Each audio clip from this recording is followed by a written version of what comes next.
नमस्कार। उत्तराखंड संस्कृत अकादमी द्वारा समायोजित व्याख्यान माला के क्रम में आज माँ गंगा इस विषय को लेकर मैं आपके सम्मुख समुपस्थित हूँ। स्रोतसाम अस्मि जाह्नवी, इस प्रकार से कहकर श्रीमद् भगवद गीता में भगवान श्री कृष्ण ने जिसको अपना स्वरूप ही बताया, स्कंद पुराण के केदार खंड में जिसको ब्रह्मद्रव कहा गया, एवं हिमालय के सुदूर क्षेत्र गंगोत्री से प्रवाहित होकर अपने में इस देश की संस्कृति, सभ्यता, एकता, अखंडता आदि को समाहित करते हुए जो जल का प्रवाह समुद्र में जाकर के विलीन हो जाता है, उसको गंगा कहते हैं। गंगा के इतिहास पर यदि दृष्टि डाली जाए तो देखा जा सकता है कि राजा भगीरथ के भीषण तप के बाद स्वर्ग की नदी माँ गंगा पृथ्वी पर आने के लिए सहमत हुई। आगे आगे राजा भगीरथ का रथ चला और उसके पीछे गंगा जी का अविरल प्रवाह। इसीलिए संस्कृत में पारंपरिक भाषा में कहा भी जाता है, भगीरथ रथ खाता वच्छिन्न चलत जल प्रवाहो गंगा।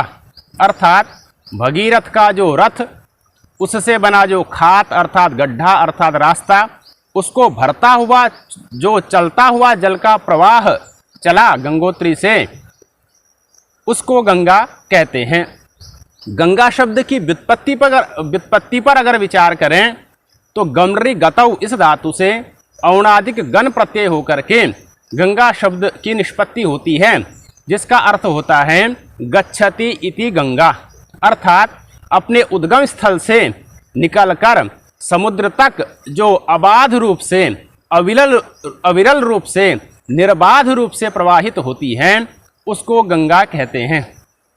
गंगा जी की अनेक विशेषताएं हैं, गंगा जल की अनेक विशेषताएं हैं। उनमें सबसे प्रमुख विशेषता गंगा जल का कभी खराब न होना, गंगा जल का कभी न सड़ना, यह है। अब आखिर गंगा जल सड़ता क्यों नहीं है, गंगा जल खराब क्यों नहीं होता है, इस पर अनेकों तर्क दिए जाते हैं। उसमें इस प्रकार से भी कहा जाता है कि जब गंगोत्री से गंगा जल प्रवाहित होना शुरू होता है तो वहीं अनेक प्रकार के गंधक इत्यादि उस जल में घुल जाते हैं, इसीलिए गंगा जल सड़ता नहीं है। अथवा हिमालय की अनेक प्रकार की जड़ी बूटियां उसमें घुल जाती हैं, मिल जाती हैं, इसलिए गंगा जल सड़ता नहीं है। किंतु इसका एक भिन्न ही कारण है। वह कारण यह है कि गंगा जल में बैक्टीरियोफाज नामक वायरस बहुत ज़्यादा मात्रा में पाया जाता है। बैक्टीरियोफाज मूल रूप से एक वायरस है और जल में अथवा गंगा जल में उत्पन्न होने वाले ऐसे घटक जो जल को खराब कर देते हैं, जल को प्रदूषित कर देते हैं, जल को सड़ा देते हैं, उनको वह नष्ट कर देता है। और यह बैक्टीरियोफाज गंगा जल में बहुत ज़्यादा मात्रा में पाया जाता है। जितना बैक्टीरियोफाज गंगा जल में पाया जाता है उसका केवल 10% यमुना जी के जल में पाया जाता है एवं केवल 2% नर्मदा जी के जल में पाया जाता है। यह बैक्टीरियोफाज ही वह तत्व है जिसके कारण से यह गंगा जल अमृत बन जाता है, यह गंगा जल दैवीय जल बन जाता है, यह गंगा जल औषधीय जल बन जाता है, जिसके सेवन से गंभीरतम बीमारियां भी नष्ट हो जाती हैं, जिसमें स्नान करने से हमारा तन मन पवित्र हो जाता है। वैज्ञानिकों ने अनुसंधान किया। अनुसंधान करने के बाद यह बात भी स्पष्ट हुई कि गंगोत्री वाले क्षेत्र में जहां गंगा जी अपने मूल रूप में प्रवाहित हो रही हैं, नैसर्गिक रूप में प्रवाहित हो रही हैं, वहां पर बैक्टीरियोफाज की मात्रा बहुत ज़्यादा पाई गई। किंतु टिहरी इत्यादि क्षेत्र जहां गंगा जी को बांधों में बांध दिया गया अथवा उससे नीचे वाले क्षेत्र में इस बैक्टीरियोफाज की मात्रा कम पाई गई। और अब तो भारत सरकार ने वैज्ञानिकों को यहाँ तक निर्देश दिए हैं कि वह इस बात पर अनुसंधान करें कि गंगा जल में पाया जाने वाला बैक्टीरियोफाज नामक वायरस क्या कोरोना वायरस को भी नष्ट कर सकता है। तो इस बात की भी संभावना अब देखी जा रही है कि गंगा जल में पाया जाने वाला बैक्टीरियोफाज नामक वायरस कोरोना जैसे खतरनाक वायरस को भी नष्ट कर सकता है। गंगा तट पर निवास करने से मानवीय मेधा का अद्भुत विकास होता है।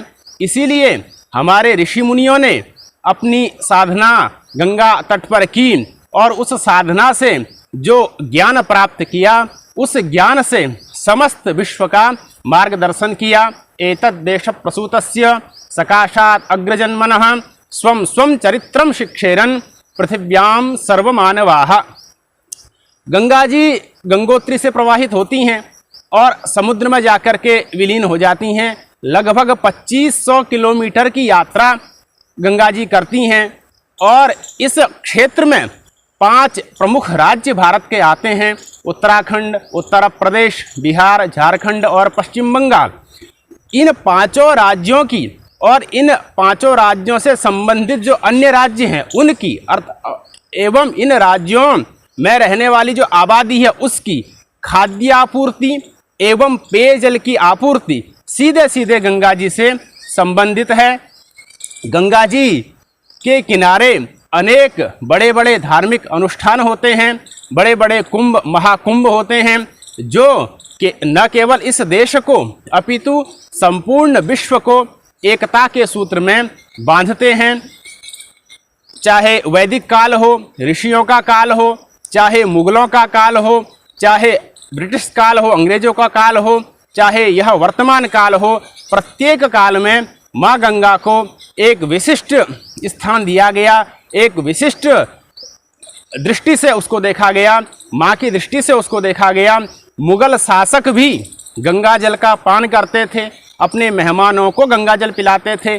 ब्रिटिश शासक, ब्रिटिश सैनिक जब भारत से स्वदेश जाते थे तो साथ में गंगा जल लेकर के जाते थे। किंतु वर्तमान काल में गंगा जल के विषय में एक दुखद पहलू भी देखने को मिल रहा है कि अब गंगा जल में वह क्षमता नहीं रह गई जो क्षमता पहले थी। इसके अनेक कारण हैं, बांध परियोजनाएं हैं, खनन है, इसके अतिरिक्त प्रदूषण इत्यादि इसके अनेक कारण हैं। तो अब हमको अपनी इस धरोहर को बचाने के लिए निश्चित रूप से कार्य करना चाहिए और गंगा की रक्षा के लिए स्वामी निगमानंद सरस्वती जी हैं, स्वामी ज्ञान स्वरूप सानंद जी इत्यादि अनेक संतों ने अपने प्राणों का बलिदान तक कर दिया। इसी प्रकार से अन्य अनेक संत हैं जिन्होंने भीषण तप किया, जिनका उद्देश्य गंगा के गंगत्व की रक्षा करना था। इन से भी हमको शिक्षा लेनी चाहिए और कटिबद्ध होकर के गंगा के गंगत्व की रक्षा के लिए, गंगा जल के मूल गुण धर्मों को बचाने के लिए हमको भी प्रयास करना चाहिए।